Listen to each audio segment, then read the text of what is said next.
Good evening and welcome to the Tuesday night call and happy St. Patrick's Day. We have a special guest tonight.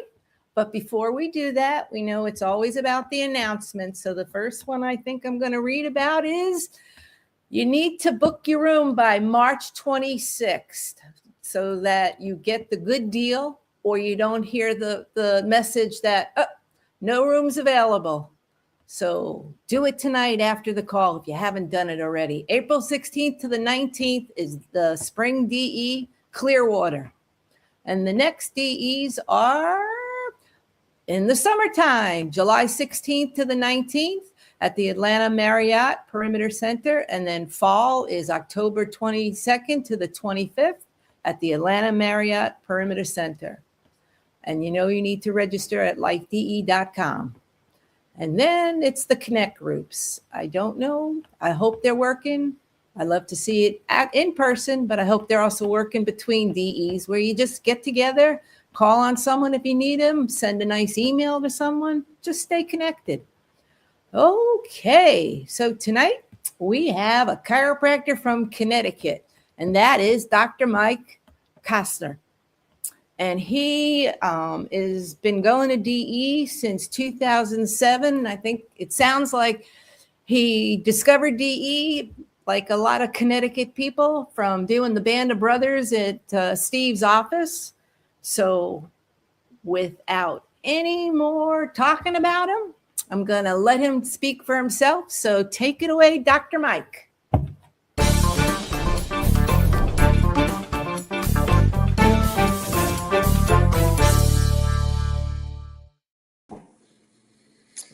Hello, everybody. I hope you guys can hear me. The sound was kind of going in and out on my computer in the beginning.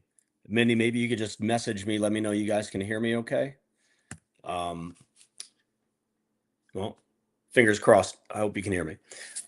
So to answer everybody's first question, yes, I'm growing my beard out. Yes, I know how white it is. And yes, I know it makes my face look fat. So all I really need to do to lose weight is shave, which is awesome. And that's the only joke I'll make tonight. But sorry that well, thank you guys actually for letting me do this week. I was supposed to be on last week, but we had some ice storms up here and I had to reschedule a big training that we do with all our docs that they really look forward to. And I double booked myself. And it's actually kind of good because I'm going to talk a little bit about that training and about the drills that we did, about the stuff that we've been working on as a team. And I know you guys get a ton of tick and a ton of, principle and philosophy. And I think that's awesome. And what I'm going to try and do is give you some nuts and bolts and relate it back to just running just a principled office and really relaying the message. What we drilled on last week was basically report of findings. And, everybody argues over what's the most important visit in practice. Is it the new patient, the report of findings, the adjustment, the re-exams, like what's the most important? And honestly, they're all pretty darn important. I mean, you have to have a great technique. You have to have great table talk. You have to teach your patients. And sorry, guys, if you hear my beagles bark, there's nothing I can do about that. But as doctors, we're teachers, right? So we have to learn how to teach and communicate the message with our patients, or else they're just not going to get it from anywhere else. So what we've been working on for the last couple of months with our docs is really their communication skills, because everybody has a different way of communicating. We have analytical docs, we have expressive docs, we have amiable docs, we have every kind of personality. And you can't really go with scripts because none of us are very good actors. It has to come from the heart. So we've been working on getting our doctors to be able to really communicate the message of Principled Chiropractic and what it can actually do to help save somebody's life. And that really, honestly, it starts with the new patient. And Steve kind of taught me and taught Steve Judson, you know who I'm talking about, taught all of us how to take just one heck of a history and how to gather as much information as you possibly can from a person. And we're not talking about like they came in with back pain, right? We're talking about get into the good stuff, right? They came in with back pain and they're looking for help, or they came in with headaches and they're looking for help. I mean, it's not a never thing, but it's a little less common for somebody to come to your office thinking, I just want my atlas checked and I want to keep my brainstem clear and I want to keep my life expression to its fullest, right? That's usually not our new patient exam. That's usually not the general public's idea of what chiropractic is. So they come in with a problem and they come in with a symptom, and we listen to them and we write it down and we record it. But that's about as far as we go. And then we have to move into connecting with the person and relating with the person and finding out what they're really suffering from, finding out what medications they're on, which are just numbing out and just destroying their life expression, getting to the root cause of all of their problems, and just really, really connecting with the person and connecting all the dots on that new patient visit, so that when we go through the report of findings and we're actually teaching them about their spine and about their spinal cord and about what a subluxation is and what innate is, it means something. Like, we heard what they had to say. We know what they're suffering from. We understand, and we're here to help. So really, when you talk about a report of findings and what we were drilling on, let me back up a sec, because this is kind of cool, and I'll talk about this for a minute. A couple months ago. I went to a seminar for a couple of days that I was invited to, and the guy that wrote the book, Debrief to Win, his call sign is Cujo. He's a Top Gun flight instructor, a war veteran, combat pilot. He was pretty badass. And it was an awesome seminar. And he was teaching us how to properly debrief with our team, which was great. And I'm not going to go into that right now. That's a really good book. You should read the book. But one of the things that he did to really throw us off our game was he put us through a simulation. And he said, in the military, what they do, especially with combat pilots, is they put people through simulations. And you're always in the simulator. You're almost always, you're in there, and it's almost always 10 times more stressful in the simulator than any possible thing that could happen in real life. So they try and push their pilots to their limits of stress in the simulator, where they're not going to lose their life, so that when they get into a real life situation that gets stressful, they don't choke, and they can actually manage that situation. They can and they can just calmly succeed in their task. So we were beating our heads against the wall, and we finally figured out how to do some simulations with our doctors.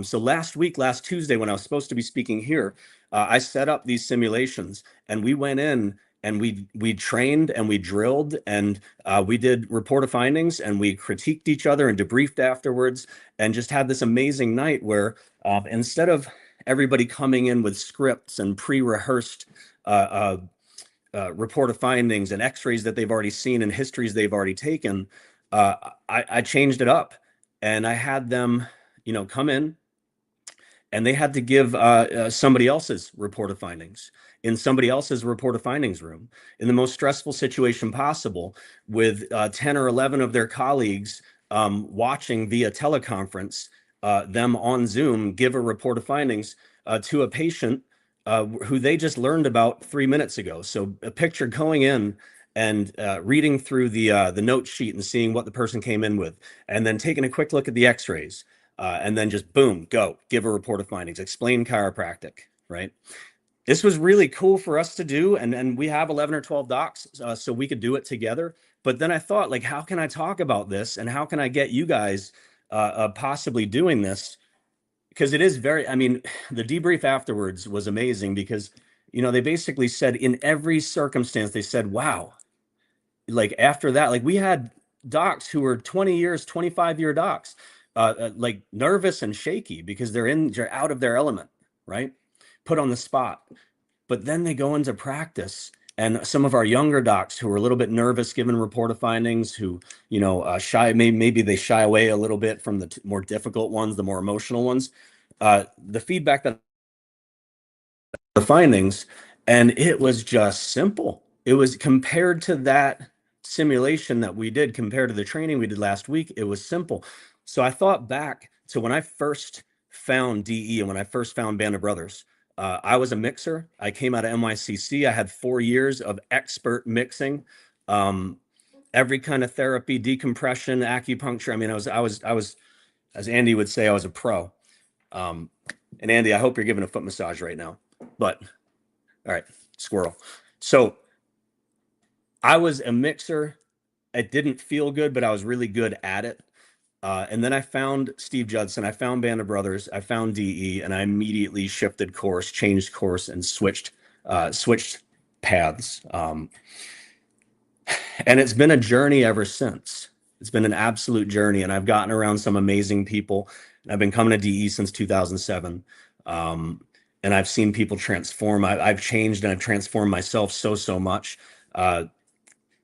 So to get back to what I was talking about, the report of findings, at that new patient visit, for the reason I brought it up, I forget why I brought it up, but the new patient visit for so many years, I had a 3-day new patient extravaganza. It was a new patient visit and then send out for x-rays and then have them come back in, and we'd go through this whole report of findings, give them their first adjustment, and then send them off and then come back in for a second report of findings and go over my recommendations and the finances.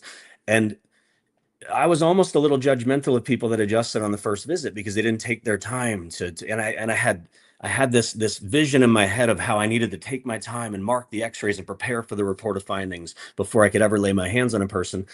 And that changed recently, probably within the last couple of years, when I finally installed the digital x-ray in my office and I stopped sending people out for x-rays.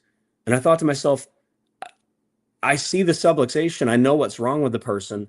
I want to take care of this person right now. And I just immediately, like, Steve-O has said, just what, if you see the subluxation and you know what's wrong and you know how to adjust a person, why would you make them wait? So what I wanted to say was, even if you're doing something that you're really comfortable with, and even if you're doing something that is working for you, right? It might not be the best thing. It's just what you're comfortable with. It might be a good thing, but you might be able to get better. So keep an open mind to some of the things I'm about to say. So kind of getting back to Band of Brothers, if you're in a Band of Brothers, which I hope you are, when I first started going to Band of Brothers, it was stressful. I don't want to say it was like a kumbaya moment. Like we were all just tearing each other apart because none of us were really excellent at what we were doing yet. Steve was kind of like the ringleader and he was the teacher and the mentor, but we would get in there and we'd do work and it wasn't comfortable, right? Because you felt exposed, but people that stuck it out and people that came to DE and came back from DE and went back to Band of Brothers, we all grew. Like we all absolutely grew from that experience. And so that's kind of what we're doing with our group of docs. So that means that you guys can go back to your Band of Brothers and you can do this. You guys can set up simulations. You guys can bounce stuff off of each other. You guys can make each other uncomfortable. You guys can come up with better ways of communicating, better ways of getting the message across. So when we talk about report of findings, what's our real job at the report of findings? I keep looking down because I wrote 4 things down on a piece of paper and I'm making sure I don't forget those 4 things. But our job at a report of findings really is, we come in, check in with the patient, see how their first adjustment went, see how they're doing, maybe put their mind at ease a little bit. And then we want to connect with them. And we just want to answer 4 very important questions. And they're really the only questions the person has. The person wants to know what's wrong with them. They want to know if we can help them. And they want to know how we can help them and how long it's going to take. That's really it. I mean, as doctors, that's all we really need to communicate. So it's funny. I went into this room of docs and I said, all right, if we can answer these questions, connect with the person and answer those questions without giving you a script and without telling you exactly what to say, just answer those questions, right? What's wrong with me? Tell them. They don't need to know everything that you see on the x-ray. They don't need to know everything that you learned at school. They just need to know that you know what's wrong with them. And can we help? They need to, offer your help. They need to know that we know what's wrong with them and that we can help them, and then make some very, very certain and very, not authoritative, that's the wrong word, but just with authority, make your recommendations. They're important. Those recommendations for care are, they could save somebody's life, and if you mess that part up and the person just comes in for a couple of visits until they start feeling better, then they're not really getting their life saved. They're getting a jacuzzi experience. So if you can answer those 4 questions, and then you have things set up in your office where your staff can come in and go over finances, because the last question somebody always has is, well, what's it going to cost? How much is it going to cost? How long is it? All that stuff. But as the doctor, you want to connect with the person. So as I was watching all of our docs give their report of findings, I saw the analytical docs giving a very analytical report of findings where they're going over every little thing that they saw on the x-ray. And that took up a lot of the report of findings. Most people are going to glaze over that. There's been so many times when I've sat there as the analytical doc giving that report of findings, the person's nodding their head, and 10 minutes later they ask me, "Doc, is that my neck?" Meanwhile, I'm looking at like their pelvis. So you don't need to give a 10-minute long x-ray report. If you don't even do x-rays and you're doing a lot of scans, you don't need to go too deep into the science behind the scans. They just need to know that you know and that you can help them. Some of the best reported findings that I saw my docs give were the ones where they were just connecting the dots. They were talking nervous system. They were talking innate, life expression, brainstem, clearing the atlas, what that meant to the person. And then they'd go back to the person. They connect with the person. And each time they showed them a little x-ray finding or showed them a subluxation on that x-ray, they would connect it with something that the person came in with, letting that person know that you listened to them and that you heard them and that you could help them. So I'd have to say a couple of the best reported findings I saw that night were just the doc going in human to human, innate to innate, connecting with the person. So the other thing that came to mind while I was watching these reported findings is that if a person's really, coming to you for help because they're kind of messed up, whether it's migraines or neck pain, back pain, whatever it is, maybe they're just strung out on like anxiety drugs and they don't even know that we have the answer for that too.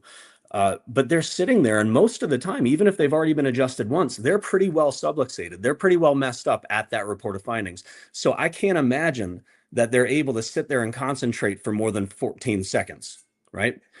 So what we learned quickly was half-hour report of findings, they're listening to 5 minutes of it. So you better just give a really, really good 5 to 7 minute report of findings and then get them adjusted.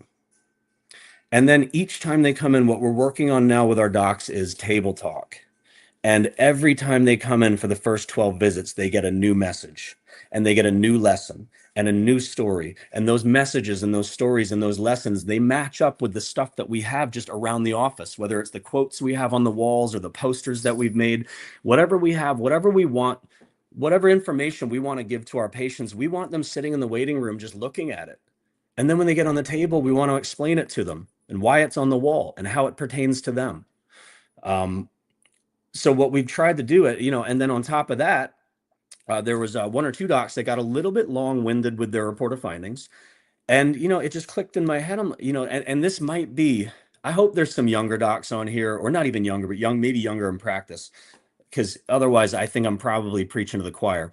But it clicked that as I've gotten, let's just say older and more mature in my office, I stopped doing a lot of the things that I used to do to connect with my patients and to get referrals, because I just got really good at just regularly educating people on the tables and getting those referrals. And I built the reputation. So I kind of got lazy and I stopped doing my new patient orientation in the office.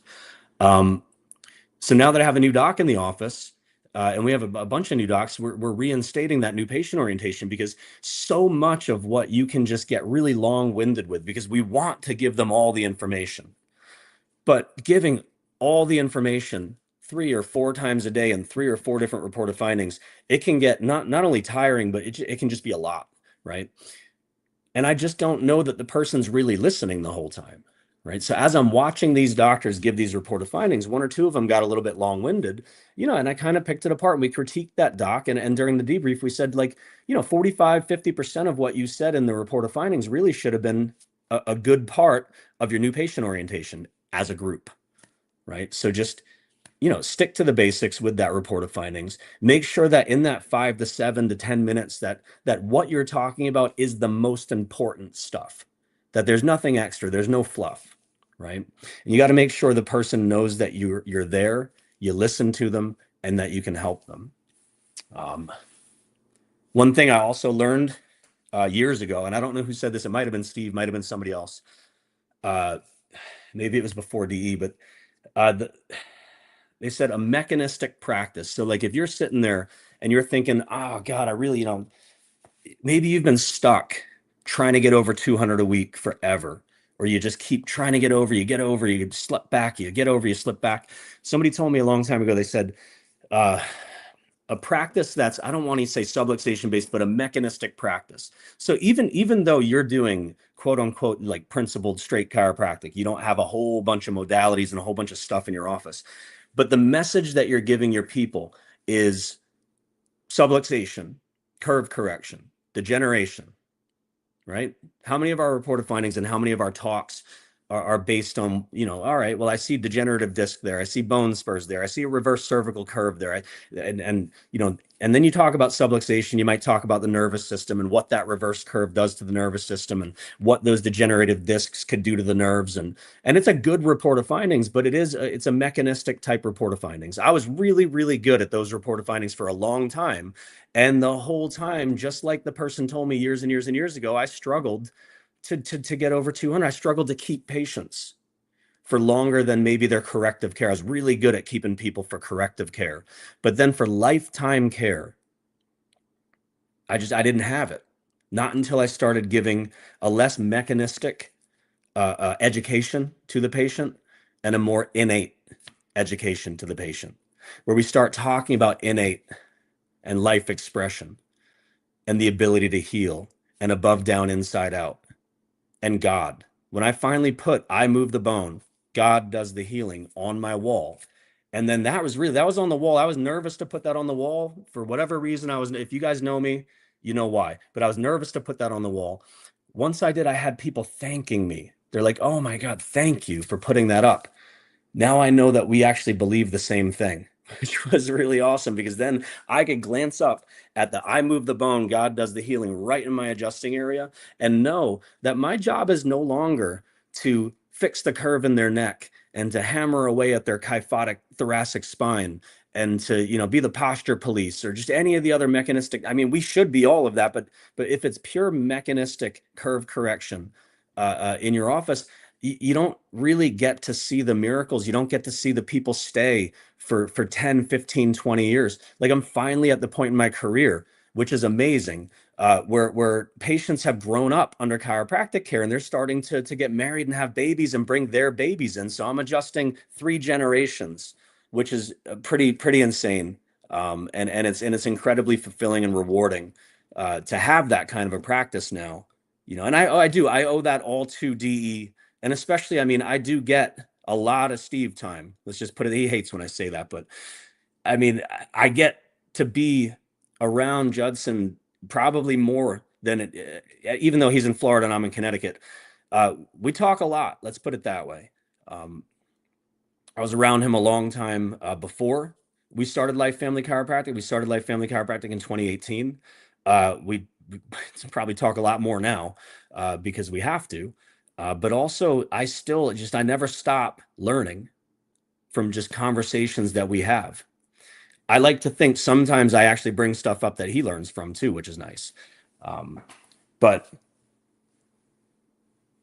looking down at this, I mean, I don't have much more to share with you guys. I will kind of wrap it up a little bit just by saying, don't be afraid to take maybe 1 or 2 things that I said tonight and just think a little bit differently. Challenge yourself. If you've been in practice 20 years and you think you got it and you like the way you're doing it. I was in practice 20 years, let's see, 3 years ago. And that's when I really started changing things. And it feels great. And one thing I will leave you with, and I was really supposed to start with this. It's 9:30 right now, Eastern. And at my age, I'm usually going to bed right now. So I had to stay up for this call. And not only did I have to stay up, but yesterday I saw 100 people. We saw 100 people yesterday, and I've got a newly broken ankle. So I was limping around my office, seeing those patients, which is kind of physically exhausting. And when I got home, I was physically exhausted, but just mentally charged. You're just feeling great. Today, I let my associate see patients today, and I stayed home and I spent my 12 hours on the computer, which is not mentally charging at all, right? So I would have to say that a perfect contrast between yesterday and today. I would much, much, much rather be physically exhausted and mentally stimulated and charged and have served 100 people and come home just spent than today. I literally had to do some meditation and some exercise and some self-reflection to get myself a little pumped up to talk to y'all tonight, because 12 hours on the computer, I don't know if you've ever done it, but it's not so much fun. So I'll leave you with this little pearl, Mindy. Cherish the time that you have with your patients in your practice. Please just putting your hands on people and communicating the love that you have for chiropractic and the love that you have for your mission and for your purpose in life. You just need to share that with your patients. They need to know why you're doing what you're doing. They need to know that you're there for them and that you can help them with almost any problem they might come in with. And that's where I'm just going to leave you guys. Love and appreciate you.